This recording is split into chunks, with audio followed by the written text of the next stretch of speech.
나의 부르심, 나의 영원한 소망, 예수님의 형상을 담는 것. 나의 목적, 나의 높은 부르심, 세상을 위로하고 주 위에 사는 것. 덮으소서 주 거룩한 품에 품으소서. 이곳이 나 속한 곳, 오 예수 이끄소서. 주 얼굴 보기 위해 은밀한 곳으로 내가 나아갑니다.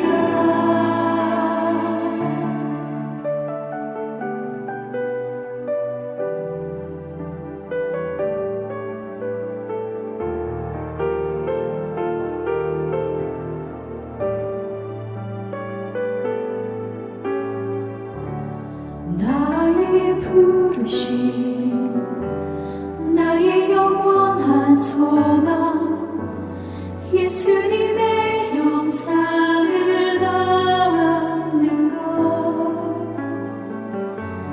나의 목적,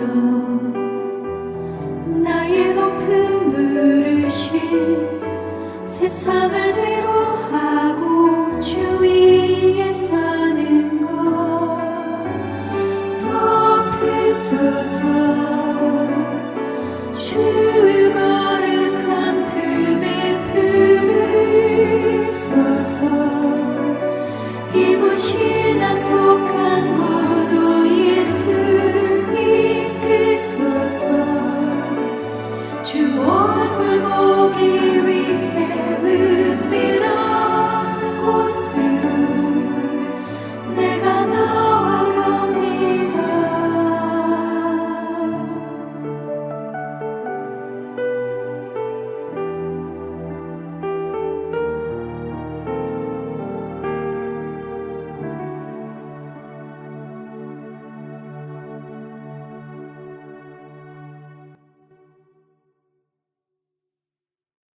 히브리서 9장 14절 하물며 영원하신 성령으로 말미암아 흠없는 자기를 하나님께 드린 그리스도의 피가 어찌 너희 양심으로 죽은 행실에서 깨끗하게 하고 살아계신 하나님을 섬기게 못하겠느뇨. 아멘.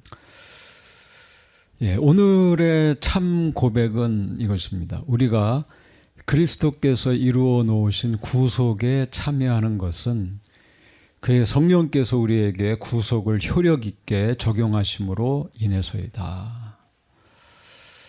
오늘 우리가 읽은 히브리서 9장의 말씀은 우리의 양심으로 죽은 행실에서 우리를 깨끗하게 하고 또 하나님을 섬기게 하는 것이 자기를 하나님께 드린 그리스도의 피라고 말합니다. 자, 우리가 구원을 받았다고 생각하고 감격하죠. 근데 구원을 누가 이루는가? 구원은 그리스도의 피로 이루어졌다라고 말하는 것입니다. 믿음과 고백이 없이는, 참 고백이 없이는 하나님을 기쁘시게 할 수가 없습니다.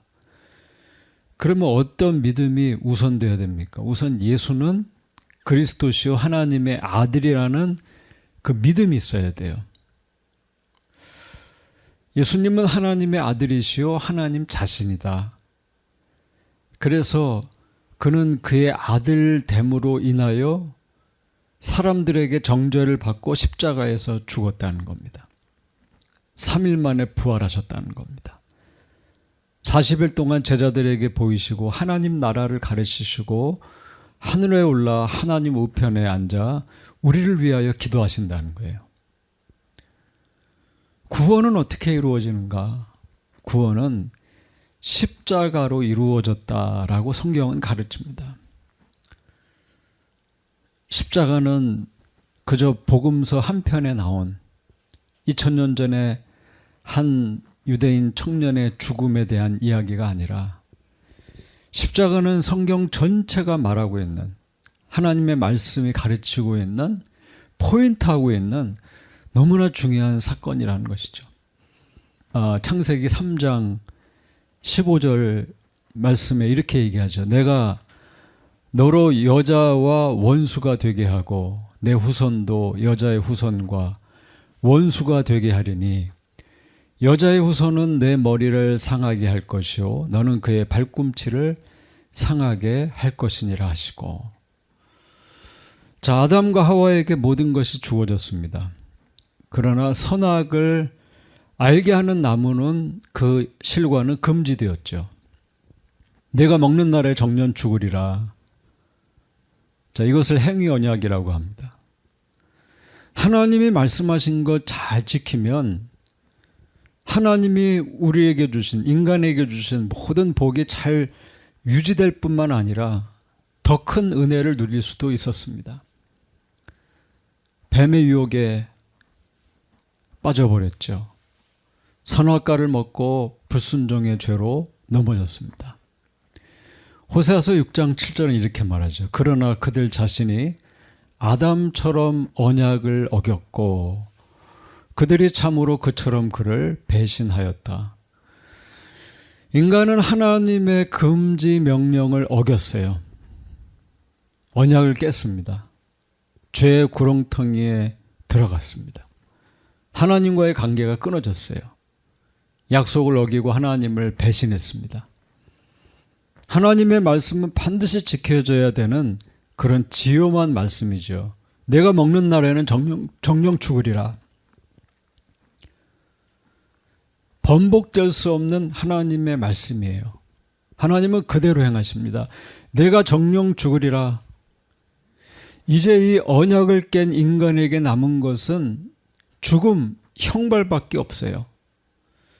영원한 생명에서 제외되고 그 죄로 하나님을 만날 수 없는 영원한 분리만이 그들을 기다리고 있었습니다. 하나님께서 주신 모든 것이 다 사라질 상황입니다. 그저 하나님을 배신하고 매맞을 일만 남은 거예요. 그런데 하나님께서 그런 자들에게 주신 말씀이 창세기 3장 15절입니다. 여자의 후손 예수 그리스도는 뱀 너의 머리를 상하게 할 것이고 너는 그의 발꿈치를 상하게 할 것이니라 하시고. 영어 성경은 이렇게 이것을 설명하죠. While you strike at his heel. 그의 발꿈치를 물려고 하는 그 동안에 너는 그 발꿈치를 물려고 하다가 도리어 여자의 후손에게 머리를 밟힐 것이다. 뱀은 예수님의 발꿈치를 물지 못한다는 겁니다. 이 말이 무슨 얘기입니까? 사단이 예수님의 발꿈치를 물려고 하다가 머리를 밟힌다는 거예요. 그러나 성경에 나타난 대로 예수님의 발꿈치를 상하게 한 것을 알고 있습니다. 이게 뭡니까? 십자가예요. 그리고 예수께서 그 죽음으로 뱀의 머리를 밟으시고 부활하시고 왕의 모습으로 천성의 하나님 나라의 왕의 대관식에 들어가십니다. 이것이 십자가예요. 부활입니다. 십자가는 분명 사단이 예수님의 발꿈치를 상하게 하려고 했던 일입니다. 성령 충만한 베드로의 고백처럼 하나님께서 정하신 일이었고 미리 아신 대로 내어준 일입니다. 사단이 강하거나 예수님이 약해서 일어난 일이 아닙니다. 사도행전 2장 23절에 그가 하나님께서 정하신 뜻과 미리 아신 대로 내준 바 되었거늘 너희가 법 없는 자들의 손을 빌려 못 박아 죽였으나 하나님께서 그를 사망의 고통에서 풀어 살리셨으니 이는 그가 사망에 매여 있을 수 없었음이라. 예수님의 죽음으로 그 십자가로 하나님을 배신한 죄를 범하고 죽은 아담과 그 씨인 우리와 같은 죄인들을 향한 하나님의 의가 만족되었어요. 십자가에서 우리의 죄가 죽었어요. 예수님의 죽음으로 그의 흘리신 피로 우리의 죄값이 지불되었습니다. 로마서 3장 25절 이하에 이 예수를 하나님이 그의 피로서 믿음으로 말미암는 화목 제물로 세우셨으니 이는 하나님께서 길이 참으시는 중에 전에 지으신 죄를 간과하심으로 자기의 의로우심을 나타내려 하심이니 곧 이때에 자기의 의로우심을 나타내사 자기도 의로우시며 또한 예수 믿는 자를 의롭다 하려 하심이라. 예수 그리스도의 죽음 안에서 하나님께서 길이 참으시던 아담의 자손들 가운데 그 십자가에서 죽으신 예수 그리스도 안에 속해 있는 모든 사람을 용서하고 그리스도의 의로 의롭게 하셨다라고 말씀하시는 거예요. 이것이 하나님 아버지의 우리를 향한 마음이십니다. 십자가의 제물로 드려진 예수님의 피를 통해서 이루어진 구속이 있다는 겁니다. 그의 피로 우리가 살았다는 거예요. 여러분, 우리가 어떻게 구원을 받았습니까? 우리가 어떻게 생명을 얻고 어떻게 우리가 은혜를 누립니까? 그의 피가, 예수 그리스도의 피를 통해서 그 일이 일어났다는 거예요. 히브리서를 보면 장막 얘기를 합니다. 모세에게 주신 장막 이야기예요. 짐승의 피로 드리는 피 제사가 있다고 했어요. 육체의 예법이 있다고 했어요. 그리고 다른 장막을 말해요. 이 장막은 손으로 짓지 않고 이 세상에 없는 더 크고 온전한 장막이 있다는 거예요. 이 장막은 짐승의 피로 하지 않고 그리스도의 피로, 하나님 아들의 피로 영원한 속죄를 이루사 단번에 성소에 들어가셨다고 했어요. 이 땅에 있던 모세의 장막, 모세의 성막과 온전한 그 성막의 차이는 다른 데 있지 않아요. 재물에 있다는 거예요. 재물의 차이가 있다는 거예요. 모세는 하나님의 주신 율법대로 짐승을 죽여서 그 피를 뿌리면서 이것을 언약의 피라고 했어요. 왜요? 짐승의 생명을 끊고 그 피를 뿌렸어요. 왜 그렇습니까? 피가 없이는 정결함이 없기 때문이라는 거예요. 누군가의 죽음이 없이는 아무도 그 죄 씻음이 일어날 수 없다는 거예요. 피 흘림이 없은즉 사함이 없다고 했어요. 정결함은 짐승의 피로 했어요. 그러나 이런 것들보다 비교할 수 없는 좋은 재물이 있는데 그분이 바로 하나님의 아들 예수 그리스도라는 거예요. 예수님은 더 좋은 재물이 되었다고 했어요.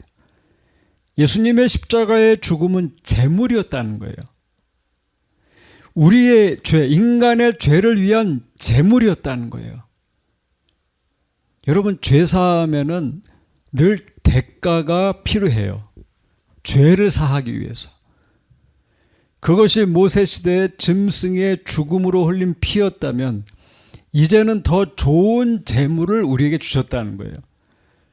바로 자신의 아들의 죽음으로 흘린 피, 예수님의 피, 보혈, 그 예수님의 피를 통해서 우리의 주홍같이 붉은 죄를 사해 주셨다는 거예요.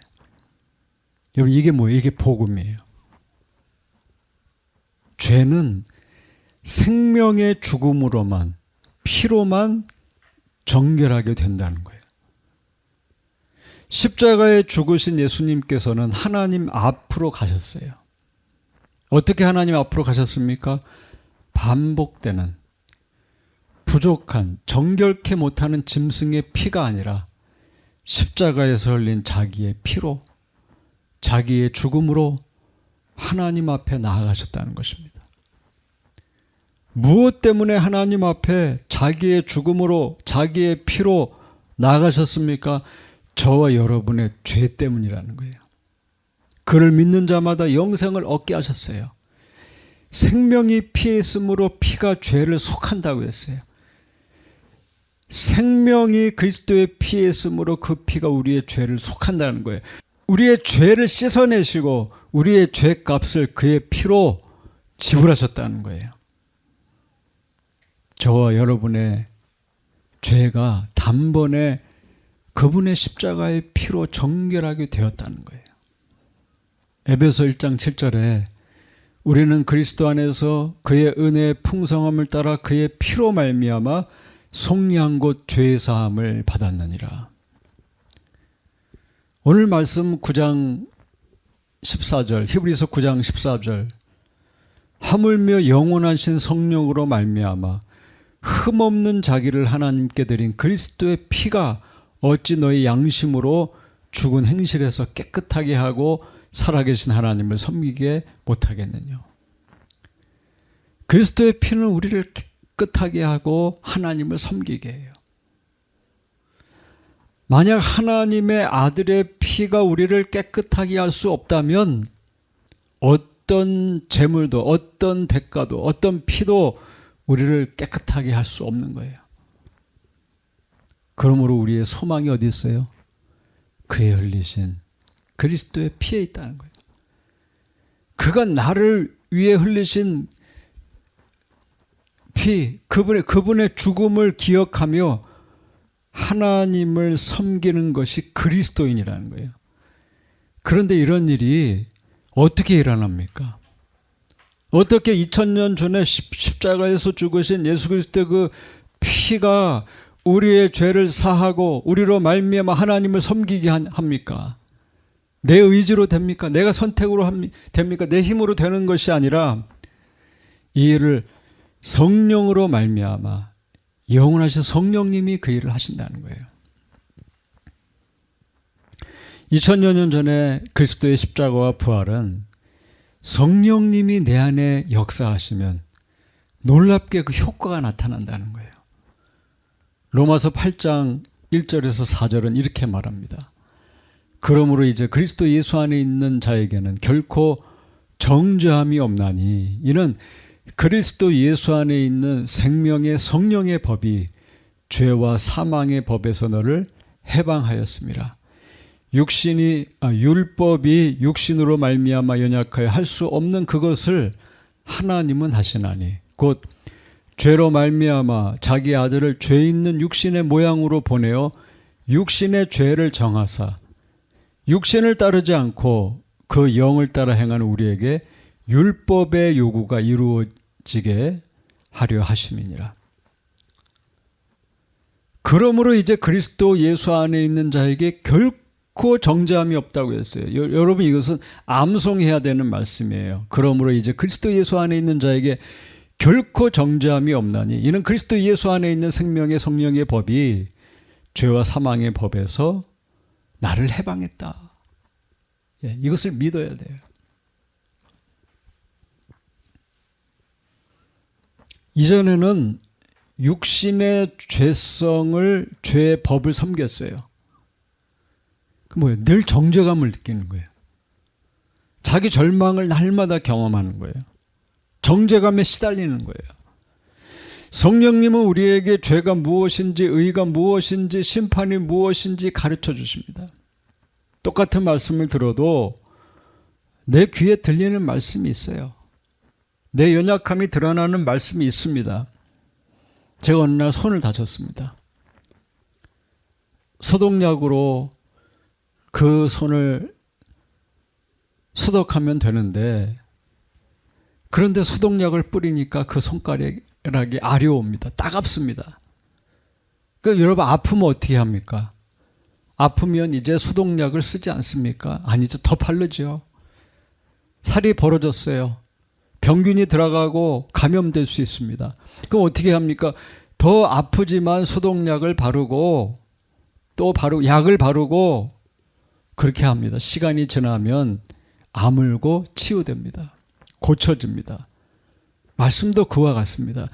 성령님이 역사하시면 그 말씀이 그저 말씀이 아니고 그 말씀이 내 상처를 만지고 치유하고 또 내 안에 있는 연약과 거짓됨 또 쓴뿌리 그 모든 것을 드러내고 그래서 그것이 치유되고 회복되고 할 때까지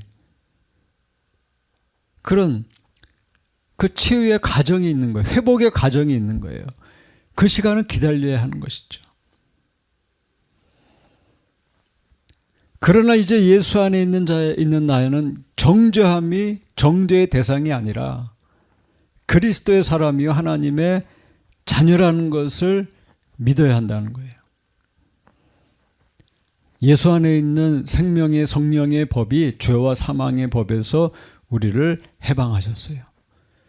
더 이상 죄의 종으로 살지 않도록 성령의 법이 우리를 원칙적으로 해방하셨습니다. 우리를 풀어주셨습니다. 근데 이건 결론이지 그저 이유 없는 면책이 아니에요. 죄를 짓고 돌아서서 나는 그리스도 안에 있으니 정죄의 대상이 아니다. 이런 것이 아니에요. 존재의 근원. 근본적으로 예수님의 의를 소유한 사람은 정죄되고 지옥 갈 인생이 아니라는 선언이에요. 예수님 안에 있으면 의인이라는 거예요. 여러분 성령님이 이것을 가르쳐 줘야 합니다. 나는 율법을 알았지만 어릴 때부터 수도 없이 그 율법을 듣고 암송하고 배웠지만 3절에 나온 것처럼 육신이 약해서 연약해서 안 됐어요. 죄를 안고 태어났잖아요. 내 힘으로 안 되는 거예요. 내 능력으로 안 되는 거예요. 내 거룩으로 안 되는 거예요. 애초에 그런 것이 없었어요. 그 능력도 힘도 없었어요. 그 내가 깨닫는 게 뭐예요? 나는 안 되는구나. 그런데 예수께서 오셔서 육신 안에 있는 그 죄를 정하사 그랬어요. 정죄했다는 거예요.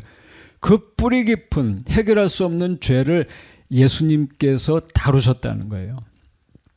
어떻게 영적으로, 초월적으로, 근본적으로 주님이 해결하셨다는 겁니다. 그래서 그 죄를 해결하셔서 죄성을 따르지 않고 성령을 따라 행하도록, 성령을 따라 살도록 하셨다는 거예요. 그때 율법의 요구가 이루어집니다. 율법의 요구는 신명기 계시록 율법의 요구는 성령을 따라 살 때 이루어져요. 성도는 그래서 지키는 것으로 율법이 이루어지는 것을 보는 사람이 아닙니다. 지키는 것이 아니에요. 성도는 그리스도 안에서 그것이 해결되는 것을 보는 사람이에요. 그리스도께서 내 죄성 속에 있는 죄를 다루어 주심을 경험하는 사람이에요.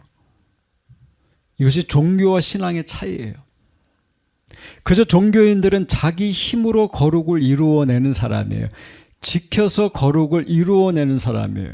그래서 결국 그것이 자기의 의가 되고 자기의 자랑이 되는 거예요.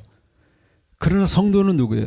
성도는 성령을 의지하는 사람이에요. 성령이 역사하시기 때문에 예수께서 자기를 다루어 주시고 자신을 인도해 주기를 오늘도 기도하는 자가 성도라는 거예요. 날이 가면 갈수록 뭡니까? 자기의 힘 없음을 고백하고 예수님을 의지하고 성령을 따라 살기로 결정하는 자라는 거예요.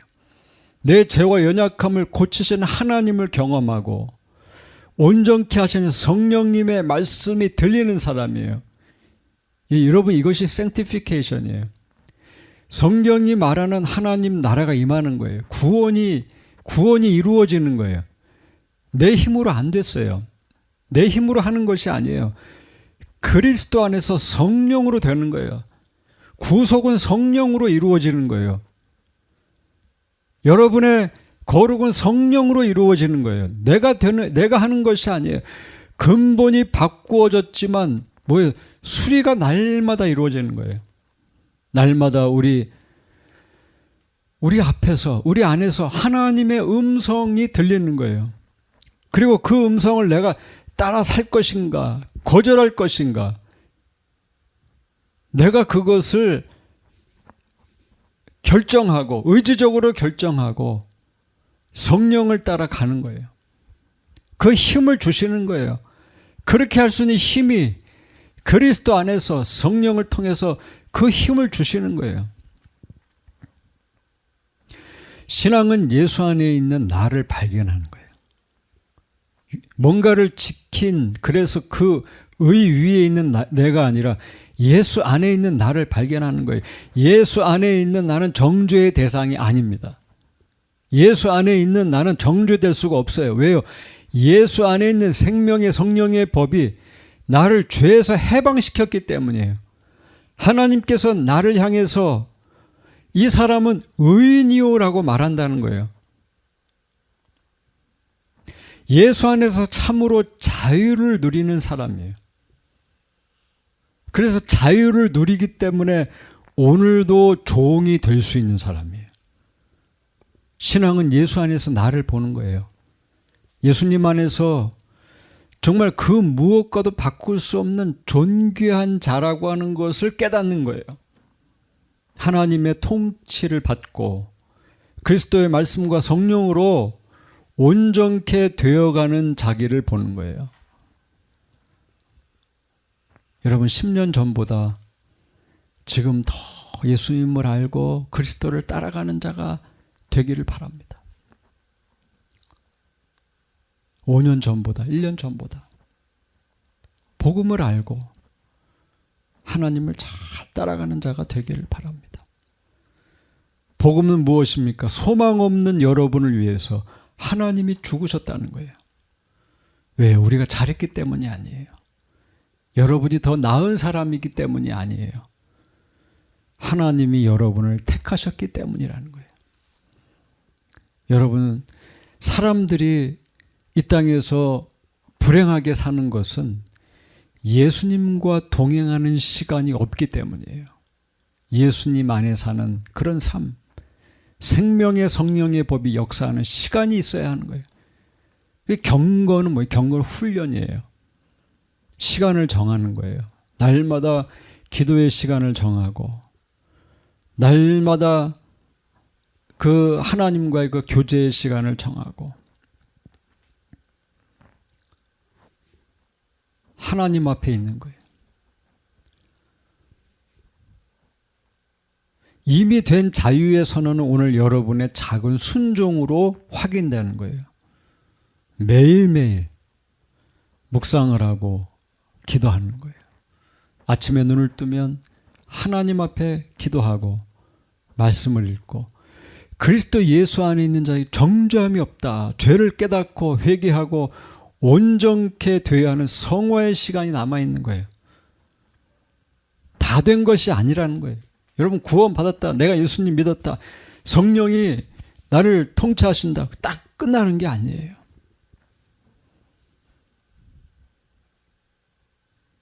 불신자는 막다른 골목에 서 있는 사람이에요.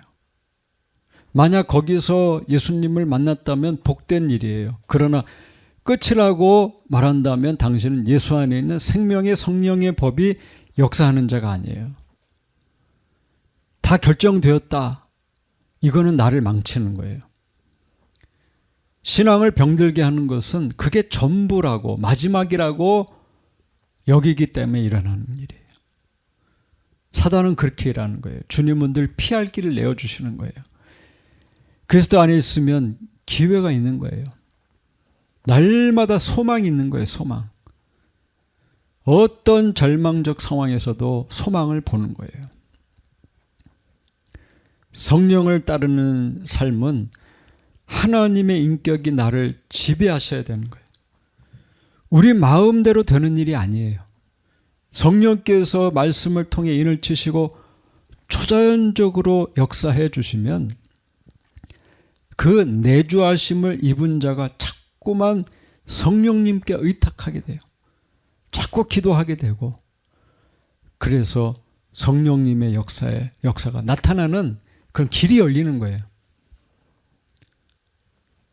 여러분 오늘 말씀은 구원은 그리스도의 피로 된 일이라고 말하고 있어요. 구속은 그리스도의 피로 된 일이에요. 그리고 그것이 나의 것이 되는 것은 성령이 내 안에서 일하셔야 되는 일입니다. 혹시 주변에 여전히 믿지 못하고 방황하는 사람이 있다면 여러분 믿음을 갖고 기도할 수 있기를 바랍니다.